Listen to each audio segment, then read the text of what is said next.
The hyperdrive is the most useful piece of technology in the Star Wars galaxy. It brings distant stars and people together, allowing the formation of a pan-galactic society. However, travel through hyperspace is certainly not without its dangers. Besides for the mundane issues of running into a black hole or having your engine fail and being stranded in the middle of nothing, there are also weirder dangers. Today, we'll do a deep dive on the phenomenon known as Hyperspace Madness. Speaking of, today's video is aptly sponsored by Hyperspace, a tabletop game of interstellar conquest. Hyperspace features 25 unique alien civilizations, including, and this is a slight spoiler, several races from the works of H.P. Lovecraft, all vying for control of a newly discovered star cluster. Uniquely, Hyperspace features no upkeep phase, meaning that games are usually shorter, about 90 minutes for 4 players. What's more, play never really stops, so there's constant action. If this sounds good to you, check out the link to Peterson Games down in the description.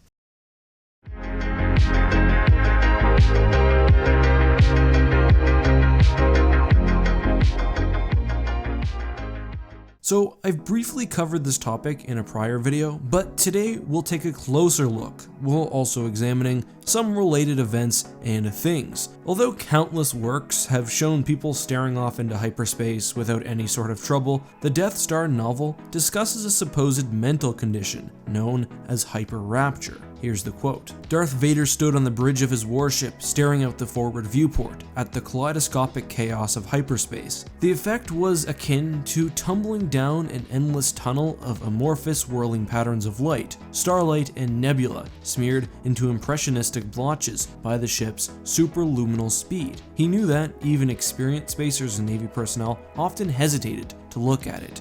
Standard operating procedure was to keep the thick slabs of transparent steel opaque while traveling through the higher dimensional universe. There was something profoundly wrong about hyperspace, composed as it was of more than the 3 spatial and 1 temporal dimensions that most sentient species were used to. Looking too long into hyperspace promised madness, so the stories went. He had never heard of anyone actually succumbing to hyper-rapture, as it was called. Nevertheless, the legends persisted. Vader enjoyed staring into it. In a companion quote from the Shadows of Mindor, we have the following. Chronal loved gazing into hyperspace, the nothingness outside the universe, the place beyond even the concept of place. Ordinary mortals sometimes went mad, succumbing to the delirium of hyper-rapture from gazing too long into the emptiness. Chronal found it soothing, a glimpse into the oblivion beyond the edge of things. On a lighter note, Kedron from the novel Crosscurrent at one point wonders whether he's looked through too many ship viewports during hyperspace and went mad.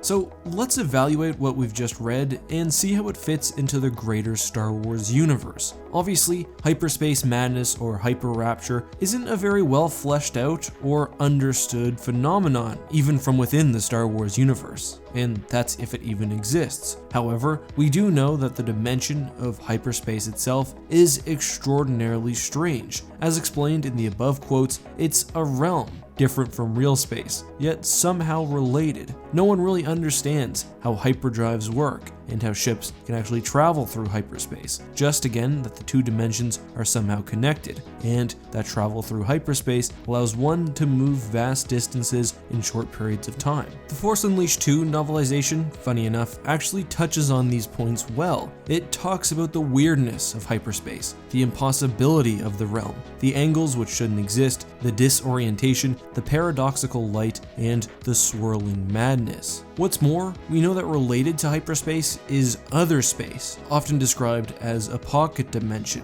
I've done a whole video on other space, but we know that that realm can certainly drive species insane, as was the case with the Charon, who accidentally landed there after a hyperdrive malfunction. They turned violent and dark, and tried to wage war on the galaxy after escaping. In an unreleased legend story, Supernatural Encounters in the Star Wars universe, other space would have been home to Lovecraftian creatures, banished there by the architects of the galaxy. Here's a quote that describes the creatures that the protagonist encountered while in other space. Then it started to grow, to spiral and fall inwards, turning inky as it spun in sulphurous swirls. From out of the vortex, the ruinous avatars of my darkest visions stormed into view. 3 floating, cyclopean shapes of grasping, tentacled arms. that swarm out from underneath a cube of iridescent gilded shields. They were followed by an array of tremendous revolting annelids wearing absurd faces like the ceremonial dust masks of the Hendian. So other space being at least closely related to hyperspace, with the latter perhaps a gateway between other space and real space, adds to the mystery and bizarre nature of hyperspace travel. In canon, we also have stories of those attempting travel outside the galaxy falling into insanity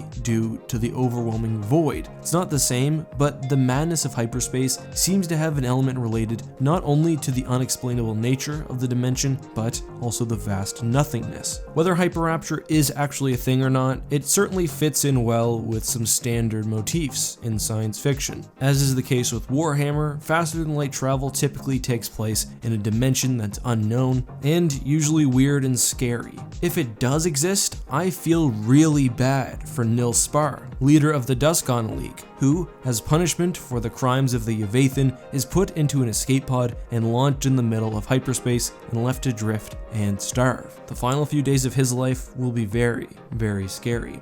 Still, despite all this, we never actually see someone inflicted with the condition, and people seem to have no qualms with looking out viewports while traveling, though perhaps it's the call from the abyss, one actually staring deep and losing themselves in the void that causes hyperspace madness. I'm curious to hear what you guys think. There's no question of the day today, but I want to thank you guys once again for watching this video, especially with the sponsored content. As I explained last time, I only plug things that I think are interesting to you all, and because you seem to respond positively to the first sponsored message, I've set up several more. All for the same brand, and now that you guys have seen it, you'll know how to skip it if you don't want to watch it next time it appears in front of a video. Still, ads like the one from the aptly titled Hyperspace really benefit the channel, especially in low monetization months like January. So I want to give a big thank you to Peterson Games, and of course all of you guys. Do you have a question that you'd like me to answer in a future video? Leave it down below with the hashtag AskEck. Turn those notifications on, subscribe, and maybe I'll get to it eventually. Until then though guys, this has been EckhartsLadder. Be safe when traveling faster than the speed of light, and of course, may the Force be with you.